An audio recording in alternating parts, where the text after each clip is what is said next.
男主人公强子26岁，来自四川，是一名驾校的教练。女主人公小林25岁，也来自四川，现在暂时没有工作。来，有请两位，有请。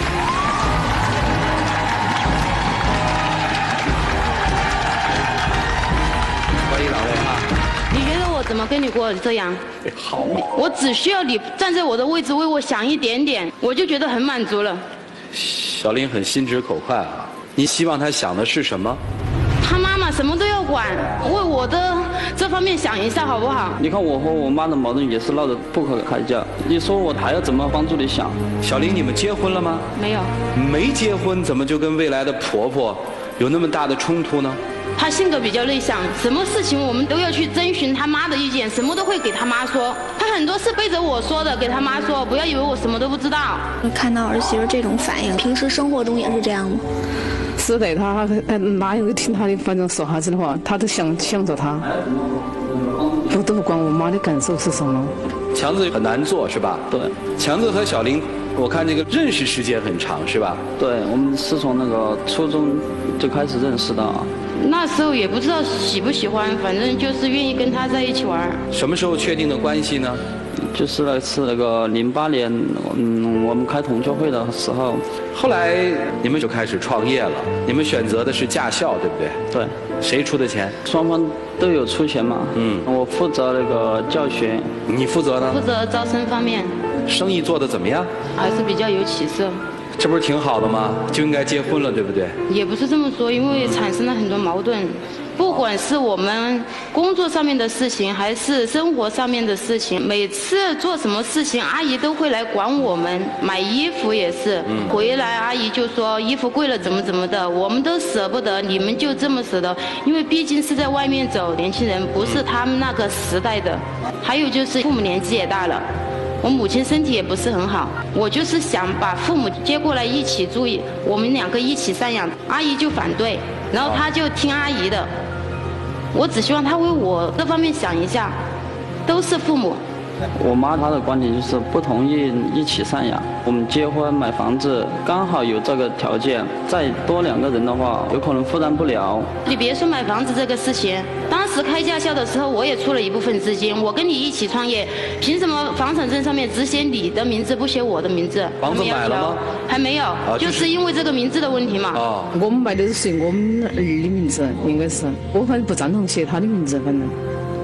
如果儿子非要听小玲话，写了小玲名字呢？没得法子，我这个各管各的那个了。不要这儿子了。我只有那样子了的。我真的夹在他们中间，真的不好做。往左边想也不对，往右边想也不对。假设咱们这房子是写了你们俩的名字之后，你们的规划是什么？结婚？你的父母跟谁住？跟我住。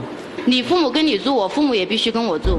你是独生子，我也是独生女儿。强子，你们俩就为这点事儿吵是吧？其实我和他没出现这些问题的时候，关系挺好的。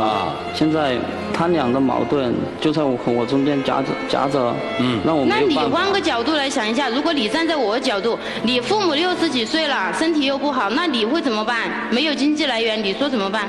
你妈现在对玲子是个什么意见？现在他俩的矛盾很大，闹到水火不容这个地步。小林是觉得特委屈吗？肯定委屈了，我跟他这么苦过来的，这么多年了。现在我得到什么？我父母得到什么？小林，你觉得你最大的委屈是什么？他什么事会告诉他妈？不管大小事情，他都没为我想一下，真的是，到底是你跟我过一辈子，还是跟你妈妈过一辈子？过生活，当时我们2人过，但是我们是以家庭，一个大家庭。我现在真的不知道怎么办。你自己拿主意好不好？你说怎么办就怎么办吧。那我直接就接过来，可不可以？行。对，你做不做得到？你不是只答应了1次2次，你是每次都这样说，你现在还这样说。不，你别急啊，小林。你想他现在有个难处，接过来住哪儿啊？那我父母不过来的话，他父母也不能在这里。他的父母也是我们在赡养，我父母就没人赡养。你是在乎跟他父母住在一起呢，还是在乎别的呢，小林？还是都在乎？我是在乎我父母在家里没人照顾，这是实实在在的问题。你赡养你父母，我肯定也要赡养我父母的。不把问题解决清楚就分手。好嘛，3位老师赶紧来帮一下强子，一起进入真心丘比特问卷。对于小玲来说，可能她对你有些不公平，她的父母在这边，你的父母一直不能过来。但是你在场的所作所为，我相信，经过你刚才那一番表现之后，没有人愿意支持你。但是我父母毕竟年纪大了，我是给他商量过很多次的。可是你不能够咄咄逼人，你看你把这个男孩给逼的，而且你做的最错的一点，你知道是什么？不停的用分手来威胁对方。如果他真同意了，你敢分手吗？他都不管我父母了，那有什么办法？我不可能不要我父母吧？那为什么你要逼他不要他的父母呢？那我给他说了，把我父母接过来，我都可以在一起住。是他们自己不同意，每次都说不同意。而且我发现你根本不是指着做他的新娘去的，你是指着做他的亲娘去的。你刚说他有什么事儿都跟他的亲娘商量，然后现在变成必须要什么事儿都跟你商量。试问一个男人，一个未婚的男人，有什么事儿不跟自己的妈说，要跟自己的媳妇儿说？那个妈该有多伤心？我们没在一起的时候，他什么事情都会来跟我说。自从创业以后，然后我们在这边租房子，他就不给我说了。那你有没有想过，有些事儿是你不懂生活的艺术，是你没有做好呢？如果说他的母亲什么事儿都要插一手，没问题，你要跟这个男人说，让他用男人的态度去跟他的母亲沟通，不应该你跳出来。就是因为一个媳妇儿做的最蠢的一件事，就是直接跟自己的婆婆发生矛盾，这样那个婆婆会觉得我自己的地位受到了威胁。每次给他说过让他去，你们问他开始的时候我有没有说什么？你是用什么样的态度在让他去？你是用一种训斥的态度在让他去，你根本没有说训斥，开始都是给他好好说，让他去给他妈妈沟通一下，很多事情我们两个的事情就不要管我。你说你没有用训斥的语气，在座的观众觉得这个女孩上来一直在训这个男人的，举手。那个来，四目看一下。你干嘛那个？孩子很凶得很，那种媳妇儿要咋子嘛？我们强制他也是要说我说话的，要分手，早点分手要。这下你知道了吗？并不是我一个人觉得你自己一直在训斥这个男人，而且我觉得强子有些过于退让了。所有的事儿两边压过来之后，自己不去想着解决问题的办法，只是自己在那憋着，觉得我难啊，我苦啊，这样有用吗？一个男人应该做到什么呢？有责任的时候能够扛得住，有困难的时候能顶得住，有风波有狂风的时候能够扎得住，别人都慌了，自己要能够稳得住，这才叫男人。一上来我的感觉，两个人好像已经结婚了那点事儿，闹那些矛盾。其实世界上最难相处的关系就是婆媳关系。这小玲，我先说一下你，即使把你的父母接来，比现在还乱，你有没有想过会乱成一锅粥？但其实我不建议你们俩的关系还没有完全稳固，还没有完全定型成熟的情况下，把父母搅在里面去。强的也是一样，在吵架过程当中，你恨不得躲开，让你妈妈和小玲达一个协议，然后说什么我就听什么，没有主见，没有成长。所以婆媳关系在一开始的时候，尽量的回避一下。这个原则我们听很多哈。您要是强子，您现在怎么做？第一个，我觉得不应该把父母接到我身边来住，哪怕是住在隔壁的这个楼房里面都 OK。第二一点，对于他赡养父母的部分，我同样会接受。于老师刚才说的那个方法，你们觉得还算好方法，觉得处理的不错的，请你们举一下手。请举手，举高。OK， 好，请放下。看到了哈，他说的跟他说的有区别吗？说的都是一件事儿，为什么他说大家就反对呢？就觉得那么不动听呢？怎么于老师一说都说好主意呢？不说的一回事儿吗？其实小玲，你这边是这样的哈，就是一个艺术的问题，这个千万不要跟婆婆站在对立面，你要想办法和你的男朋友一起把你的婆婆哄好，永远不要做到说商量问题先跟你商量，尤其现在还没有结婚的情况下。有一个人去问大师，说生存靠的是什么？大师说生存靠的是呼吸。于是那个人又问，呼吸是了什么呢？大师说，呼者为出一口气，吸者为争一口气。只呼不吸或只吸不呼，最后的结果都是翘辫子。在这个故事当中，我们看到两个只呼不吸的女人和一个只吸不呼的男人。先说说小玲，你是真的为了你的父母好吗？你是为了出一口恶气，要争一个公平？凭什么你的父母能接来，我父母就不能接来呢？就像于老师所说的，就你现在你跟婆婆之间的关系，把你的父母接过来，只能导致你们关系更混乱，同时也让你这个身边这个男人更尴尬。你与其要出这口气，你不如争一口气，跟自己的婆婆搞好关系，宽容大度一些。另外就是男方的妈妈，她也是为了出口气，凭什么我的儿子听你的不听我的呢？所以这两个女人就在这个无用的男人面前互相的去诋毁对方，把对方说得一塌糊涂。但如果真正的自己的儿子跟儿媳妇要分了手，12年的感情濒临瓦解，这个母亲会真的高兴吗？她也不高兴。所以说她也不如争一口气，和自己的孩子搞好这种关系，表现出自己的宽容大度。那最后说到男方，我认为男方有3个方面的问题。第一，幸福的初衷是什么？幸福的初衷就是2方面的家庭都希望你们2人过得好，天天吵架，挣再多的钱又有什么用呢？第二，你的父母是父母，人家的父母也是父母，如果没有他的父母孕育出这么能干的老婆怎么跟你共同奋斗？所以说我还是那句话，既然是一家人，就要同命运，共呼吸。好。请教一个问题哈，涂老师那大师姓什么呀？大师姓涂叫。今天好像父母都来了哈，接下来呢，我们要进入到踏浪旁观者。今天的旁观者，首先我们请到的是小玲的爸爸。您好，我主要60多岁了，我老婆年龄也有病，她身高比我小几岁，我们2个老的也没有经济来源了。这个准女婿你喜欢吗？我们还是当然是喜欢。他们俩好，你们同意不同意？要的。要的哦。哎。哦，是一定要搬去跟他们2个人住吗？这怎么了？我们来。那个女儿起来跟我。这位是？跟我那个班还起身把我一天起来。这个是强哥的妈妈是吧？我是。来，你站这儿来，这怎么了？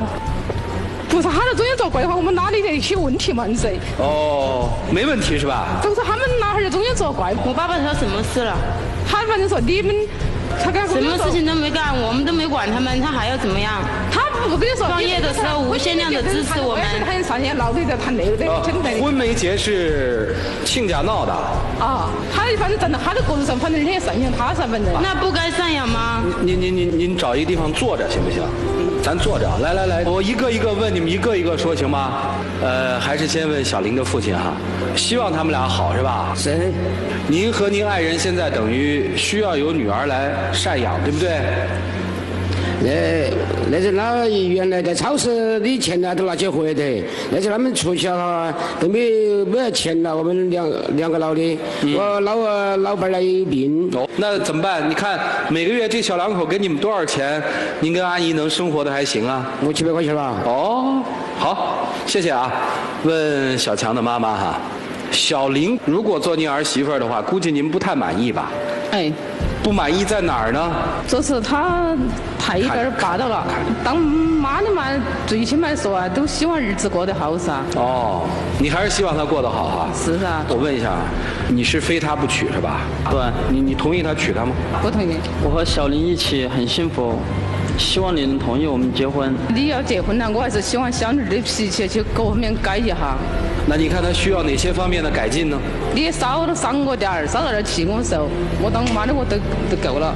哦，您在家里老受他气啊？是噻。不会吧？他还真的霸道。你给我举个例子，他怎么能会气到您的呢？好，比如说哈，他今儿去买件衣服，我说买个200、300块的都差不到，他非要买个700、800的，买牌子货那些，不用钱，大有大手。你想嘛，我儿子找钱还是不很容易。您为什么要跟他们住一起啊？老家不是也有地啊，有房子吗？因为他是我儿子噻，我可能要跟他住在一起噻，我不可能我儿子我都不跟他住在一起噻，因为我白养他20几年了呀。其实我妈放不下的心中的一个疙瘩就是说，这么多年我一直都是听我妈的，然而现在和小玲在一起了以后，就是什么就不听她的了。其实我妈把这个疙瘩解开的话，也没有什么了。听起来好像这事儿很乱很复杂，其实非常简单啊，小玲，就是没处好嘛。你跟他较那劲干嘛呀？把那个气先泄了。阿姨，小玲跟你儿子好，你觉得他们创业的时候这孩子能不能干啊？还是算可以嘛。那个驾校离开他行不行啊？还是得行。能行是吧？那谁去拉生源呢？您去。我都不去。不，那你不去谁去呢？我儿子啊。你儿子自己行吗？肯定不行。其实我们看到小林跟强子还是蛮配的，对吧？在生意上也是一样嘛。这个性格内向的人能去做外面的招生吗？作为长辈，有的时候啊，要学会交流，学会放手。其实我觉得阿姨，您把强子放给他的话，他蛮幸福的。作为长辈的爱孩子都能够理解。但是我想说的是呢，该放手的时候放手，而且我可以看到两个人都非常孝顺，所以双方的父母，你们养老的问题也不用担心。您儿子是应该找个厉害一点，否则的话，家里的主权谁来捍卫？哪个当妈的不希望儿子那个嘛？都希望儿子好。你表面上看着他对您儿子厉害，但其实当家里出现了一些问题的时候，我相信更多的情况下，这个小林扛的应该比男生要多，比你儿子要多，他能扛事儿。你怎么不看到他好的一面？其实小林不是一特凶的人吧？是吗？不是。其实咱们把这话一说开了，你会发现这事儿一点都不难解决，都在一个不理性的阶段，用不理性的方式伤害到了对方，使事情变得越发的复杂。修补起来其实很容易，钥匙就在你们俩的手里，一起进入黄金60秒。我也知道我们两个毕竟走过10几年了，从开始到现在经历过很多，但是中间发生很多事情，很多时候你都不站在我这方面想一下，我真的觉得过得很累。现在我自己都不知道该怎么办。如果一直这样下去的话，我不知道我们的生活会是怎么样。小林，我们经过这么多的事情，经过这么多的时间，我的内心是很在乎你的，不希望和你分开。然而这些问题，我会努力去解决它，从此以后不会那么懦弱。希望你今天能留下来。刚才给你们出了那么多的主意，想想应该怎么做吧。两位年轻人，请回吧。来，请回，强子。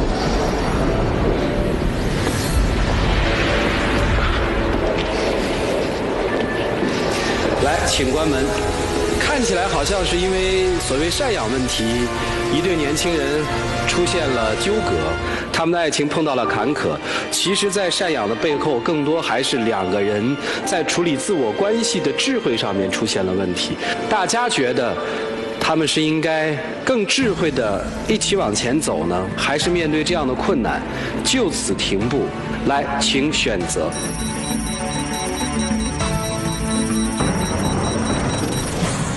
现场有31.43%的观众朋友不太看好这对年轻人，他们能够咬牙坚持住吗？强子的妈妈哈，你希望儿子是跟小林特别幸福，还是说强子按你的标准找一个女朋友？当然是希望儿子好哦。希望儿子好是吧？那这两位年轻人自己的选择是什么呢？我们一起来数5个数：5、4、3、2、1，请开门。